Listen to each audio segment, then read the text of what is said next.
Yo soy responsable y soy respetuoso de los gobiernos regionales, provinciales y distritales que son elegidos democráticamente. ¿Por qué? Porque también soy un demócrata. ¿Por qué? Porque soy hijo de un demócrata. Y yo he sido elegido también en las urnas. Y alguien me eligió para ser congresista. O sea, yo no me puse la bandera de decir yo soy congresista. No, alguien me eligió. Yo vengo de las urnas, de la elección popular. Y como soy respetuoso, lo que siempre le dije en algunas reuniones que hemos tenido con el expresidente del gobierno regional de Lima, Javier Alvarado, yo le dije, ayudemos a los agricultores, porque la región Lima está ubicada en un sector 100, no voy a decir 100, quizás 80% es agricultura. ¿Y minería? No, pero minería es el 5%, en la región Lima provincia es 5%. Pero la agricultura es 80%. El resto son otros sectores. Pero el 80% es agricultura. Entonces yo le dije, presidente, tenemos que hacer algo por la región. Yo le planteé incluso al presidente en ese entonces crear pues, el primer reservorio de la región Lima provincia, tan igual como Illo Ciego, tan igual como Majicigua, tan igual como Olmos, o tan igual o mejor que ellos. ¿Y sabe dónde iba a estar ese reservorio? Que él se comprometió a poner la plata de casi costaba el perfil casi 2 millones de soles y la inversión era pues, aproximadamente de 300 millones de soles. Aquí, en Santa Cruz, en la Sierra de Sayón. Y si hubiese hecho ese reservorio, hubiésemos regado prácticamente todas estas pampas que tiene tanto Huaura como Guará, que bordean aproximadamente casi 250.000 hectáreas. Imagínate, hubiese sido una revolución del sector agrícola. Pero lamentablemente eso pasa por voluntad y como ellos gozan de autonomía y gozan también de capacidad de gasto, cosa que no goza Wilda Ruiz, yo puedo tener autonomía, pero no tengo capacidad de gasto. Si por mí fuera, yo mañana hago reservorio, pero si yo fuera presidente del gobierno regional, pero yo no soy presidente del gobierno regional, yo no tengo capacidad de gasto. ¿Está en tu sueño ser presidente del gobierno regional? Como Alvarado en mi sueño. La verdad, yo creo que es importante soñar. El que no sueña deja de ser humano. Yo creo que es importante soñar, yo creo que los sueños se alcanzan, pero los sueños se alcanzan con decisión, se alcanza con el espíritu, uno lo pueda poner ahí para poder alcanzar ese sueño tan anhelado. Yo verdad que soñé en algún momento ser congresista y ahora soy congresista. Sí, entonces, pero como congresista yo estoy dejando muestras y en este contacto que tengo con la población le estoy diciendo qué es lo que hemos hecho durante estos 4 años. ¿Piensas en la reelección, Wilder? En principio no. No eres como esos viejos politiqueros que dicen si el pueblo me lo pide o así. No, pero yo te digo, en principio no. En principio no, ¿por qué? Porque prefiero regresar a mi Andahuasi. ¿Por qué? Porque en los 4 años he perdido lo más hermoso que es los primeros años de mis hijos. Mis hijos ya, el mayor tiene 11 años y yo prefiero regresar. Pero te entendido también usted del país, ¿eh? Sí, pero... Si no la Andahuasi no porque es del país, ya, ¿no? Es la verdad, ¿no? O sea, la voz es parte de la problemática del Perú, pero ha visto ya el país en conjunto, la casa grande. He conocido realidades, he tenido el grato honor de conocer experiencias, de compartir vivencias en muchos lugares. He tenido la oportunidad de juntarme con comunidades, con caseríos, con asentamientos humanos. He tenido contacto directo hoy siendo presidente de la Comisión de Inclusión Social con las personas con discapacidad. Hemos buscado de cómo ayudar a esas personas con discapacidad. Y siempre hemos estado allí. Yo sé que Perú tiene muchos problemas, pero en principio no estoy pensando en una reelección, porque sé que para lograr esto me tengo que alejar de mi familia. Y mi familia siempre vive en Andahuasi. Y durante la semana, si Dios quiera, siempre lo veo sábados y domingos. Y se hace mucho sacrificio. Y el gran sacrificio es alejarte de la familia. Entonces, en principio digo, no estoy pensando en la reelección. Y posiblemente sea la decisión, quizás al final, que no vaya a una reelección. ¿Por qué? Porque quiero volver a Andahuasi, quiero ser parte de esta... Pero quiere estar siempre en el proyecto político, que es lo que... Yo creo que después de 4 años de un proyecto político y siendo parte de un gobierno y ser parte de todo un gobierno que está en ejecución, es muy interesante. Es muy interesante porque el tema de Andahuasi es un tema político. Andahuasi no habría ningún inconveniente, pero más allá del tema Andahuasi es prácticamente recibes un poder de decisión, y ese poder de decisión pasa también por una voluntad. Y mi voluntad siempre ha sido, como el primer día que llegué al Congreso, el primer día que juramenté en el Congreso, yo dije, yo llegué al Congreso, mi juramento fue por Andahuasi y por mi pueblo. Entonces he tratado de cumplir mi juramento. Creo que lo he cumplido a cabalidad. Hasta el día que yo me vaya, habré cumplido mi sueño, habré cumplido mi promesa, habré cumplido mi juramento. Bien, el diálogo con Wilder Ruiz lo es, hablando de temas de interés de nuestra comunidad, como es la responsabilidad en el Congreso de la República. Hablando del Congreso de la República, Wilder Ruiz, seguramente muchos de nuestros trabajadores accionistas en Andahuasi, y la pregunta que siempre seguramente está en su cabeza: ¿qué pasó en el Congreso con la Comisión Angulo? ¿Por qué se archivó? ¿Qué sucedió ahí? ¿Es un tema político? ¿Es un tema que es bueno que estuvo el día ahí local de toda la comunidad? Porque es un tema que lo vamos a debatir seguramente con la oportunidad de preguntar por qué pasó ahí. Cuando había todo un informe, ya donde los bonos estaban ya prácticamente en los tiempos usados. Te explico. ¿Por qué se fue? Te explico. Cuando se da esta conformación de este grupo de trabajo para investigar a 4 o 5 empresas azucareras, dentro de ellas estaban Andahuasi, Casablanca, Chucarapi, Pampa Blanca, Casagrande. Bueno, se inician los trabajos de investigación. Lo preside el congresista Roberto Angulo, y el Congreso le otorga 180 días para investigar, pero en los 180 días el congresista Angulo no logra terminar de investigar. Pero decía que tenía 80% avanzado, a ver qué informó, ¿no? Para llegar ahí, pide nuevamente al Pleno del Congreso una ampliación de 180 días más. Va al Congreso después de 6 meses paralizado la investigación, porque él concluyó, los 180 días se respetan. Después terminó 6 meses hasta que se puso en agenda nuevamente el pedido, y le otorga nuevamente 180 días más. De esos 180 días más, termina sus 180 días, él presenta su informe, y en sus informes que él presenta, lo presenta sin conclusiones y sin recomendaciones. Pero es una responsabilidad de Roberto Angulo. Ahora, comisión. De la comisión, pero que él lo presenta. Entonces, al otorgar esos 180 días más, ya estando en el Pleno del Congreso, automáticamente el Pleno del Congreso le dijo: oye, señor Roberto Angulo, no te podemos dar 180 días más, porque ya era su tercer pedido de 180 días. Entonces, Roberto Angulo dijo: no, pero yo insisto en mis 180 días. Entonces, el Congreso, a través del congresista Manuel Tamer, él plantea pues que reconsidere sus 45 días para que termine de investigar, porque dentro de sus informes Roberto Angulo dice: en el caso de Casagrande hemos avanzado 20%, en el caso de Chucarapi hemos avanzado el 10%, y en otras empresas no hemos avanzado nada, pero en el caso de Andahuasi hemos avanzado un 95%. Es lo que digo, es lo que, por supuesto, si ha avanzado un 95% es porque ha investigado, ha levantado secretos bancarios, ha hablado telefónicos, lo ha citado a fulano, vengando, todos los implicados en el tema. Tanto es así que, llegado el momento, Roberto Angulo no aceptó los 45 días. Al no aceptar a Roberto Angulo los 45 días, prácticamente se llegó a votación y desestimaron el tema. Al no tener ampliación, al no aceptar los 180 días, automáticamente ese trabajo se fue al archivo.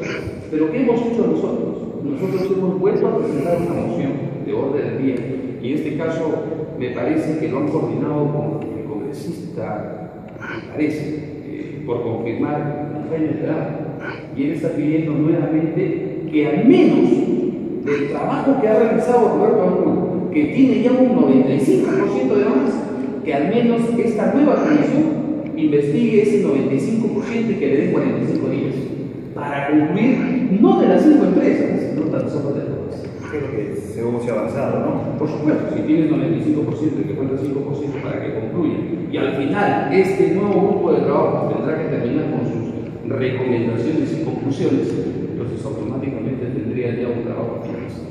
Sorprendió que, por ejemplo, Yehudi Simón se abstenga y costó, cuando se entraba ya a investigar a los bonos, para levantar el secreto bancario, los bonos, porque esa era la otra tarea en el Congreso, justo se archiva, ¿no?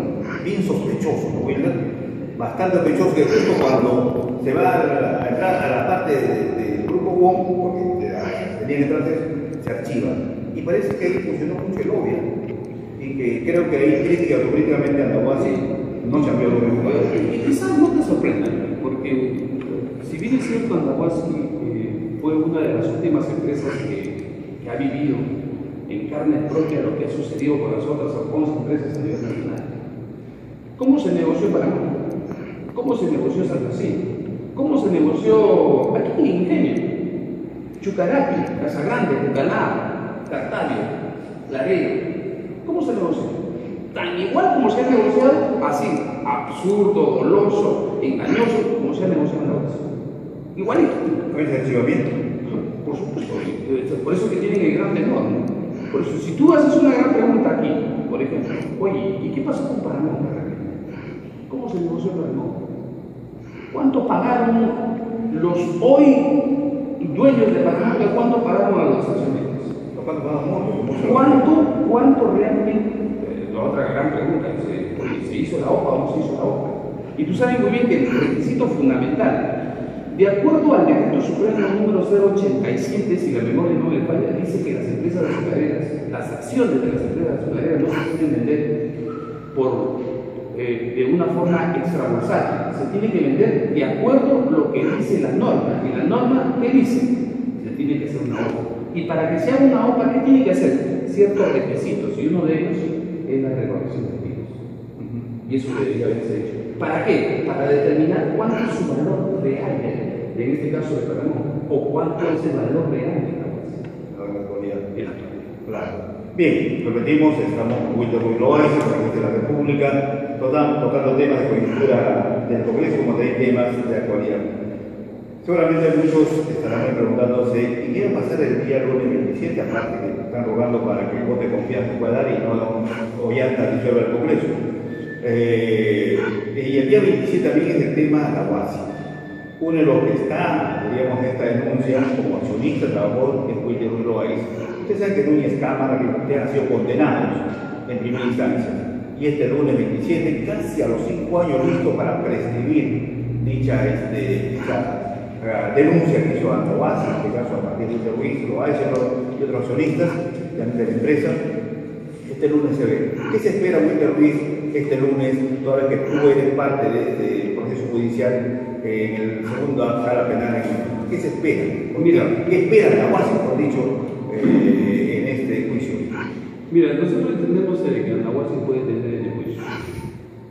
Quizás tiene juicios en la vía laboral, en la vía civil, en la vía penal, en la vía comercial, en la vía, en cualquier vía, pero tiene muchos juicios. Pero el día lunes lo que se va a debatir es el resultado del sexto juzgado penal. Y nosotros, te digo nosotros porque en una oportunidad cuando estuve por Andahuasi, fui uno de los que presentó esta denuncia ante el órgano jurisdiccional. Y bueno, esto ha ido caminando, pues, de tal manera que era accionista trabajador y no era congresista. Por supuesto, cuando yo era accionista trabajador, aunque estoy con licencia laboral en Andahuasi, yo no he renunciado a mi puesto laboral en Andahuasi. Estoy con licencia, por supuesto, y en agosto del año 2016 regresaré a Andahuasi. Pero más allá de eso, en el sexto juzgado penal se pronuncia el sexto juzgado penal en el extremo de condenar a Eduardo Núñez y a Carlos Rivas Otero. Y dentro de su condena habla de una reparación civil por más de 400.000 soles y devolver todo lo defraudado de esa resolución. Y aparte de eso, con una condena de 4 años suspendida. Eso de ahí ha sido apelado.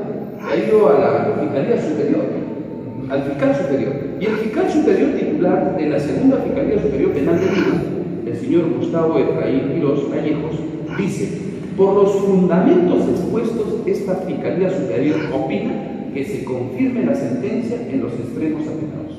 ¿Qué significa? Que el día 27, la segunda sala penal va a resolver lo que ha confirmado la Fiscalía Superior. ¿Eso qué significa?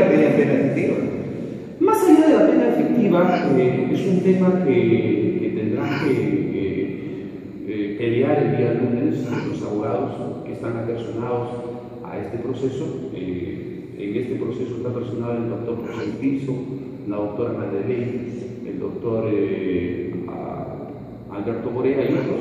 Yo creo que ellos tendrán que demostrar que realmente cambia su decisión de suspender a efectiva. Urquizo continúa, ¿no? Porque es como dijeron por ahí a que Catahuasi ayer que lo habían cambiado a todo. A ver, hay que aclarar un tema. Si bien es cierto, el doctor José Urquizo fue un abogado que inició este proceso, claro. Él fue el que demandó este proceso. Yo sé que a veces tratan de confundir a la sociedad y tratan de confundir a los hermanos catahuasinos en el sentido de decir, oye, el señor Ruiz ha subrogado al abogado José Urquizo. Totalmente falso. Falso.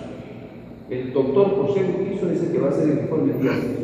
Claro, porque es el abogado que está llevando el proceso. Por supuesto. Aparte de eso, sería pues una mala estrategia, una mala idea. Sería una idea tonta o estúpida que si tú sacas a un abogado que tiene toda la experiencia del mundo, que ha conocido y ha estudiado todo el proceso, y lo puedas quitar pues, de la noche a la mañana. ¿Con qué intención? Entonces, que no se preste pues, a una blanduría de esta naturaleza. Yo desmiento eso, desmiento. ¿Por qué? Porque a José Urquizo, el doctor José Urquizo es el que conoce el tema de fondo y no lo voy a subjugar ni ahora ni nunca. Además, siempre he estado trabajando contigo, no de este caso, sino de los casos, en cuanto al tema. Sí, porque yo fui el titular de esta demanda, yo fui el que presentó la demanda, y hoy día está pues para debatirse ya en la sala penal de Lima, la segunda sala penal de Lima, y creo que ha traído sus frutos, porque al final creo que hay elementos suficientes para decir que la UAS ha sufrido un gran engaño, una gran estafa, o como quieras llamar, una operación ficticia. Eso es lo que sucede.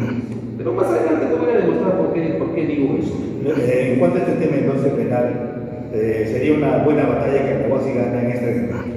Por supuesto, no estamos diciendo que hemos ganado la guerra, pero al menos hemos ganado una batalla. Y una batalla que esté relacionada, que hable de los 50 millones, que hable de toda la operación, porque hay que entenderlo de la siguiente manera. Las operaciones se realizaron el 14 de mayo.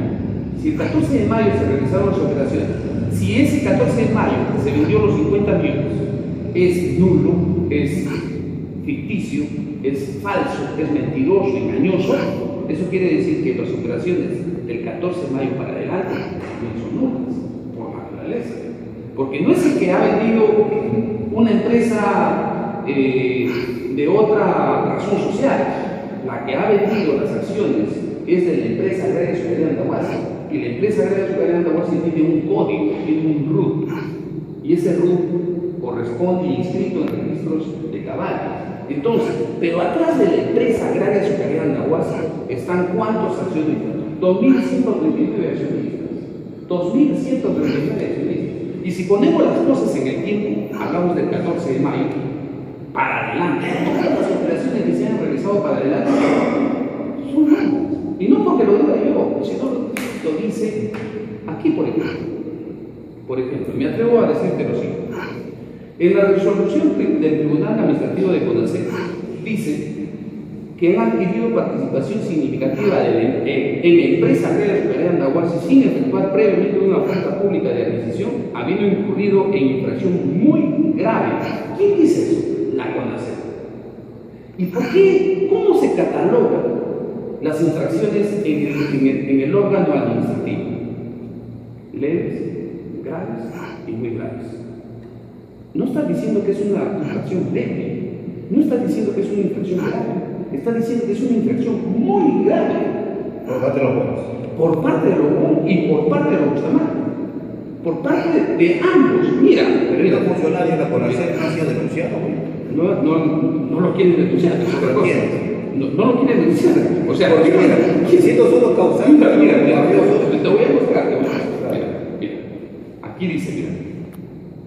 Si tomamos en consideración precios por medios ponderados pagados por los adquirientes en el periodo analizado, incluyendo el cálculo de transacción realizada entre Río Pativica con Industrial Andahuasi el 14 de mayo, dice el 14 de mayo, o sea, de aquí para adelante, 14 de mayo, por considerarse acciones en cartera de la empresa, el precio promedio ponderado asciende a 1.36, con lo cual el perjuicio económico causado, mira lo que dice, perjuicio económico causado por no haber vendido a 1.57 mayor precio pagado a los adquirientes para obtener participación significativa asciende a los 10.452.117.92. ¿Qué caso del grupo Hugo? Acá está. Y lo muestro, acá está.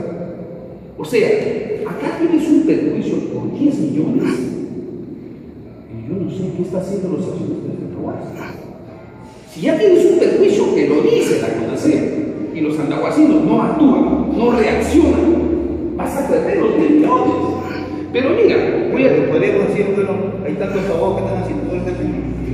Yo no soy quien para rendirte, en este caso, de las respuestas de ¿cómo se llama? Pero mira, comparto otra información. El caso del grupo Bustamante, acá está.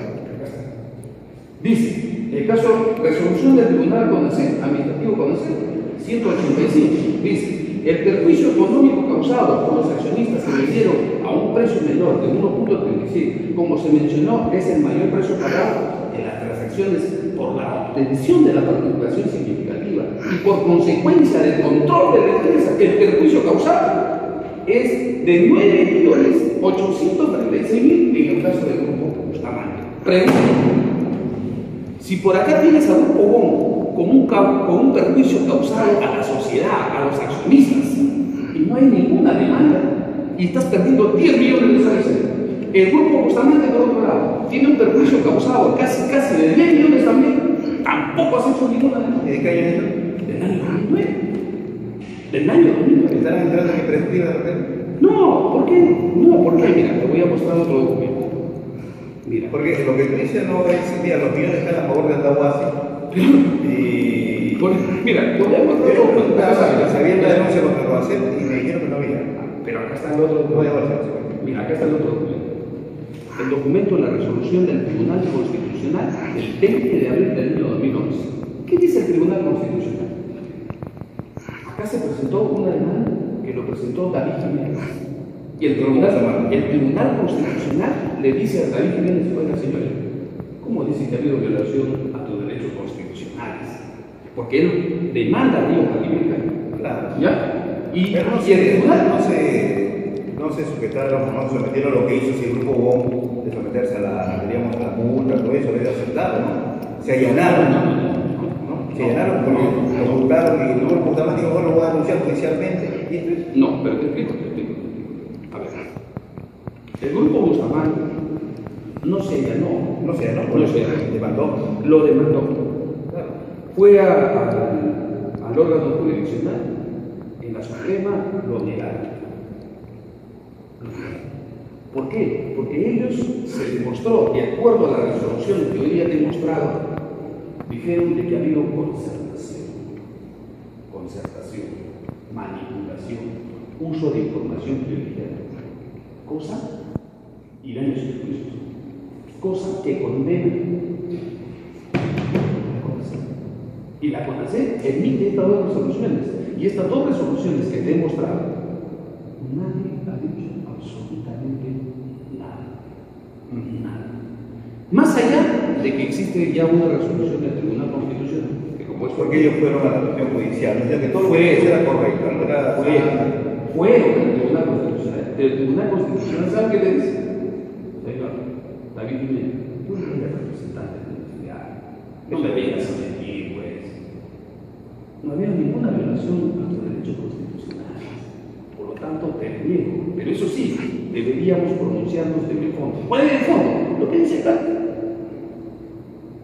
Dice que la recurrente manifiesta que en consecuencia de la reorganización simple de Industrial Andahuasi se convirtió en accionista de la empresa agrera azucarera Andahuasi, por lo cual es titular de un total de 69.816.000. ¿Y por qué hablo de la reorganización simple, mi querido Aníbal Chico? Porque en el año 2006, el año 2006, se dio la reorganización simple. ¿Y saben lo que significa? ¿Saben lo que significa la reorganización simple? Significa de que Industrial Andahuasi y Empresa Agraria Secretaría de Andahuasi, reorganización simple, Industrial pasó a Agraria como un activo. ¿Quién era el dueño de esas acciones, de ese activo? Era la Empresa Agraria Secretaría de Andahuasi. ¿Y eso quién lo aprobó? Los accionistas en Junta General. Entonces, cuando Núñez quiso vender las acciones, no las ha vendido. Es una trampa, es un engaño, es un doble, pero no las ha vendido. Vender significa que tú vas a la red de bolsa, pones tu orden de compra y tu orden de venta, tu orden de venta y tu orden de compra. Esa es una operación lícita. Pero acá no, porque Núñez nunca contó con el aval de la Empresa Agraria Secretaría de Andahuasi, y mucho menos todavía con el aval de la Junta General de Accionistas. Si la Junta General de Accionistas no ha dado su aval para que venda las acciones, ¿de qué acción estamos hablando? ¿De qué venta estamos hablando? Es más, él decía que no iba a vender. Más allá de lo que pueda haber dicho, ¿no? Más allá de lo que pueda haber dicho. Mira, y que no te parezca raro. En el caso del Grupo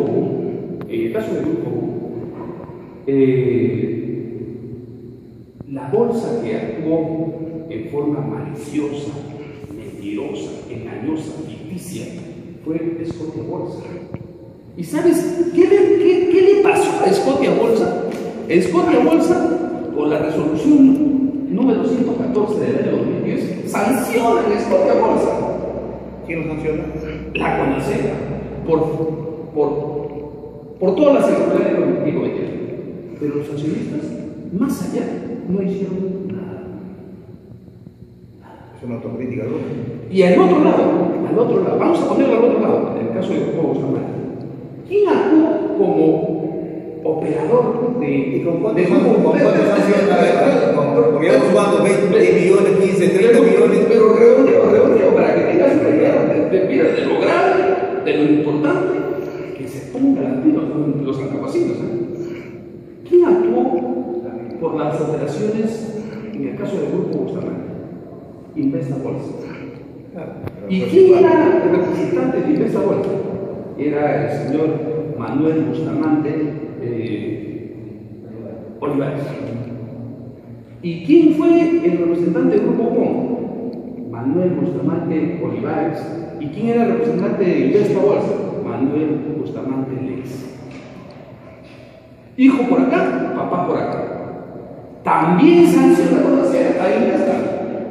Entonces, por acá tienes a Investa sancionado en el caso del Grupo Bustamante. Por acá tienes a Scotia Bolsa sancionado por el caso del Grupo CON. Por acá tienes dos resoluciones que hablan a favor, incluso habla de daños y perjuicios. Por 10 millones, 10 millones. La pregunta del millón es: ¿quién ha hecho los acciones? ¿Por qué se ha hecho, no? ¿O qué se ha hecho? No, porque se trata de involucrar todo el mundo.